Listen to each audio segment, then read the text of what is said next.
नमस्कार विद्यार्थियों, मैं डॉक्टर मोनिका खेतरपाल आपको बीएससी सेकेंड का थर्ड पेपर पढ़ा रही हूँ। इस पेपर के अंदर ऑप्टिक्स के अंदर अपन रेले की विभेदन की कसौटी पढ़ रहे थे। We were discussing Rayleigh criteria for resolution. Rayleigh का क्या क्राइटेरिया है? रेले का क्राइटेरिया है कि मात्र विभेदित स्थिति के अंदर हमारे पास अगर दो बीम हैं, उनका हमारे पास डिफ्रैक्शन पैटर्न है, तो वो मात्र विभेदित की स्थिति के अंदर जस्ट रिजॉल्व कंडीशन के अंदर एक का सेंट्रल मैक्सिमा के ऊपर दूसरे का पहला मिनिमा आएगा। इसी तरह यहाँ पर ये मेरे पास दूसरा जो डिफ्रैक्शन पैटर्न है दूसरे ऑब्जेक्ट का, उसका सेंट्रल मैक्सिमा कोइंसाइड करेगा पहले ऑब्जेक्ट के डिफ्रैक्शन पैटर्न के फर्स्ट प्रिंसिपल मिनिमा से। तो ये जो रेले की कसौटी है उसके अनुसार ये वाली स्थिति अपन ने देखी थी कि यह स्थिति मात्र विभेदित स्थिति कहलाती है। This is the condition for just resolve. Just resolve का अर्थ है कि हम हमारे दो ऑब्जेक्ट्स को क्लियरली इंडिविजुअल अलग अलग देख सकते हैं। पास के जो दो ऑब्जेक्ट हैं उनको हम बिल्कुल सेपरेट क्लियरली देख सकते हैं। अब आज अपन एक दूरदर्शी की विभेदन क्षमता का मान निकालेंगे। We are going to derive the resolving power of a telescope. Telescope की रिजॉल्विंग पावर निकालने के लिए मैं यहाँ पर मेरे दो ऑब्जेक्ट्स मान रही हूँ, O और O डैश। इन ऑब्जेक्ट्स से मेरे पास फील्ड लेंस के ऊपर ये एंगल बन रहा है अल्फा। अब एंगल अल्फा दो दूर वाले ऑब्जेक्ट्स के लिए जो फील्ड लेंस पर बना हुआ मिनिमम एंगल अल्फा, इस पोजीशन के ऊपर अगर हमें जस्ट रिजॉल्व की कंडीशन मिले, जस्ट रिजॉल्व की कंडीशन मैंने अभी आपको समझाई थी कि एक का मैक्सिमा दूसरे के मिनिमा के ऊपर आए, इसी तरह इसका मैक्सिमा इसके मिनिमा के ऊपर आए, तो मुझे जस्ट रिजॉल्व की स्थिति अगर मिल रही है तो इस एंगल अल्फा को इस दूरदर्शी की विभेदन सीमा कहेंगे। This is the limit of resolution of our telescope. तो मेरे पास अल्फा आ गया, लिमिट ऑफ रेजोल्यूशन, विभेदन सीमा अल्फा का, अल्फा से हम रिप्रेजेंट इसको कर रहे हैं। तो हमारे पास जो विभेदन क्षमता होती है उसको हम कैपिटल R से लिखेंगे। विभेदन क्षमता बराबर होती है 1/, विभेदन सीमा, अर्थात 1/, अल्फा ये अपनी विभेदन क्षमता का मान हो गया। अब मुझे दो ऑब्जेक्ट्स मैंने माने हैं, वो ऑब्जेक्ट्स जो हैं वो मेरे इंफिनिटी के ऊपर सिचुएटेड हैं। इन दो ऑब्जेक्ट से ये जो लाइट आ रही है वो हमारे फील्ड लेंस के ऊपर एंगल बना रही है अल्फा, और ये जो एंगल अल्फा है इस सिचुएशन के ऊपर मुझे जस्ट रिजॉल्व की स्थिति यहाँ पर मिल रही है। ये मेरी कंडीशन है जो कि जस्ट रिजॉल्व की कंडीशन मुझे मिल रही है। अब यहाँ पर बीच में जो मेरा सेंट्रल मैक्सिमा है उसके चारों ओर मुझे दीप्त और अदीप्त फ्रिंजेस चारों तरफ दिखाई, दोनों तरफ इसके ऊपर दोनों तरफ दिखाई देगी। ये जो मेरा लेंस है ये एक सर्कुलर अपर्चर की तरह काम करेगा। जो लाइट आ रही है उसके लिए ये वृत्ताकार द्वारक की तरह काम कर रहा है, इसीलिए मुझे विवर्तन का प्रतिरूप किसी भी पर्दे के ऊपर आराम से दिख सकता है। अब जो मुझे विवर्तन का प्रतिरूप दिख रहा है इसके लिए मैं कोण मान लूं, एंगल मेरे पास है अल्फा। हमें पता है कि जो फर्स्ट प्रिंसिपल मिनिमा है और सेंट्रल मैक्सिमा है, उसके लिए हमने एंगुलर स्प्रेड, कोणीय विस्थापन का मान अपने पिछले लेक्चर्स में निकाला था।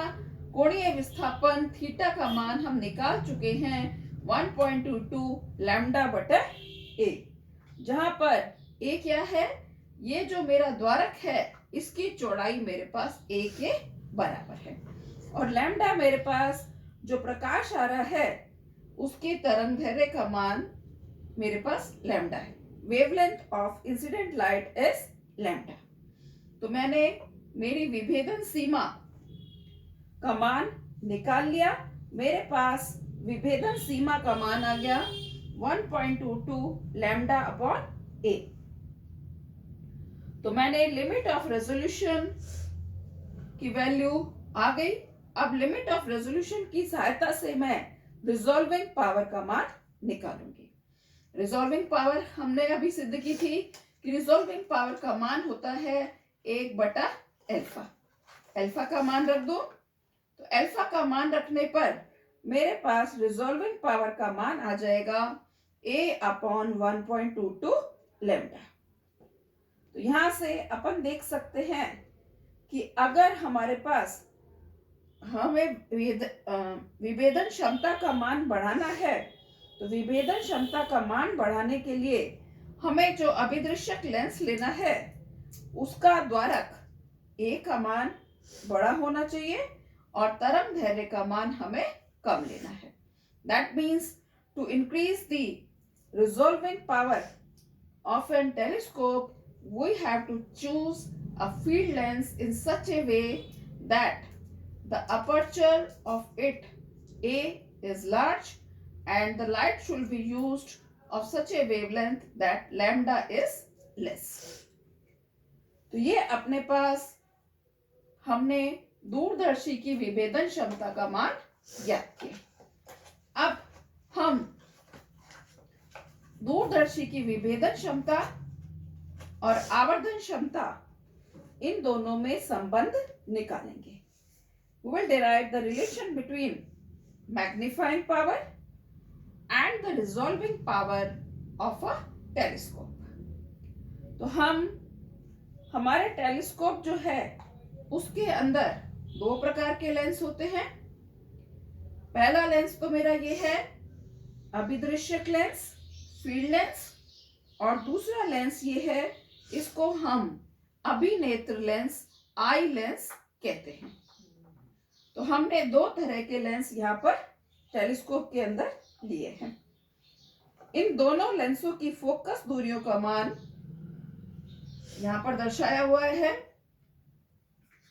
मेरे पास जो फील्ड लेंस है इसकी फोकस दूरी है कैपिटल एफ, और जो आई लेंस है इसकी फोकस दूरी का मान मैंने लिया है स्मॉल एफ के बराबर। अब हम हमारे ये जो दो लेंस ले रहे हैं इनका अपर्चर मान लें। पहले लेंस का है, फील्ड लेंस का है कैपिटल ए, और मेरे पास जो आई लेंस है इसके लिए द्वारक का मान है स्मॉल ए के बराबर। तो ये मेरे इनके अपर्चर हैं। मैग्नीफाइंग पावर का क्या, आवर्धन क्षमता का क्या सूत्र होता है? आवर्धन क्षमता का सूत्र होता है कि जो मेरा अंतिम प्रतिबिंब बन रहा है, अंतिम प्रतिबिंब कहाँ बनेगा?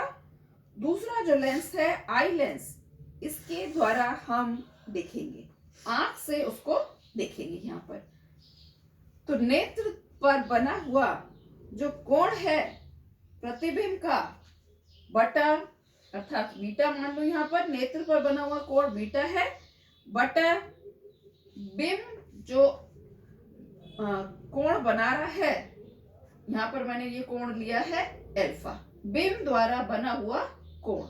तो m का सूत्र आ गया बीटा बटा अल्फा। ये मेरे पास मैग्नीफाइंग पावर का सूत्र आ गया। अब जो मेरा प्रतिबिंब बन रहा है, ये मैंने मेरा प्रतिबिंब लिया है। प्रतिबिंब मेरा बन रहा है पहले लेंस के फोकस के ऊपर, कैपिटल एफ के ऊपर ये प्रतिबिंब बन रहा है, क्योंकि हमें पता है कि अगर कोई ऑब्जेक्ट अनंत के ऊपर है तो उसका प्रतिबिंब, उसकी इमेज जो बनेगी वो फोकस के ऊपर बनेगी। अब ये मेरा ऑब्जेक्ट हो गया इस लेंस के लिए, इसकी इमेज को हम आंख द्वारा देखेंगे।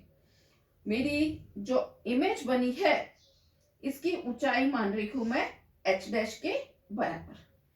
तो यहां से मैं कोण बीटा और अल्फा के मान निकालूंगी। कोण बीटा बराबर आ जाएगा h डैश बटा f। इसी तरह इस त्रिभुज के अंदर हम कोण अल्फा का मान लिखेंगे।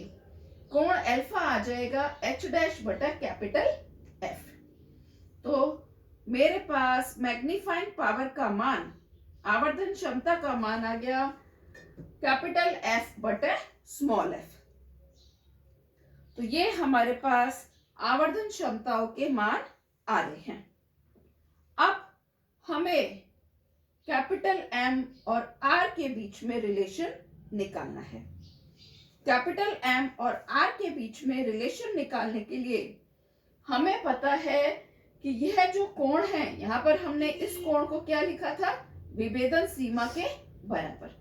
तो मेरा जो कोण बीटा है, यह कोण बीटा मेरा हो गया, यहाँ पर हम आंख द्वारा देख रहे हैं, तो यह कोण बीटा नेत्र की विभेदन सीमा के बराबर है।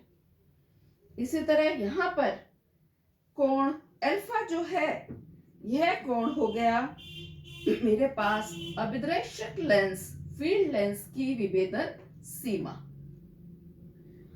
तो हम यहाँ पर बीटा बटे अल्फा का मान निकाल सकते हैं, और बीटा बटे अल्फा को हमने अभी ऊपर सिद्ध किया है कि यह फोकस दूरियों के अनुपात के बराबर है।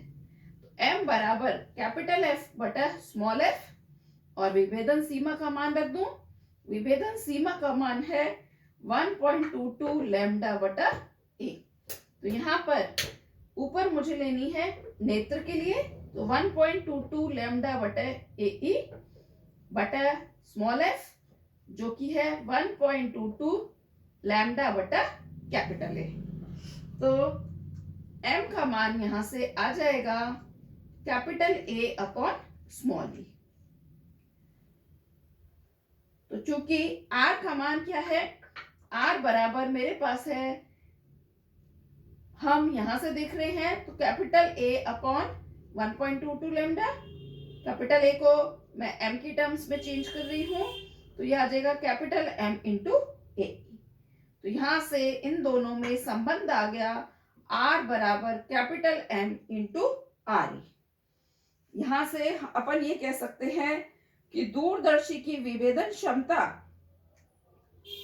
उसकी आवर्धन क्षमता और नेत्र की विभेदन क्षमता के गुणनफल के बराबर है। Capital R is equal to capital M multiplied by RE। तो ये हमने मैग्नीफाइंग पावर और रिजॉल्विंग पावर के बीच में संबंध स्थापित कर लिया है। This is the relation between magnifying power and resolving power of a telescope. Thank you students for watching.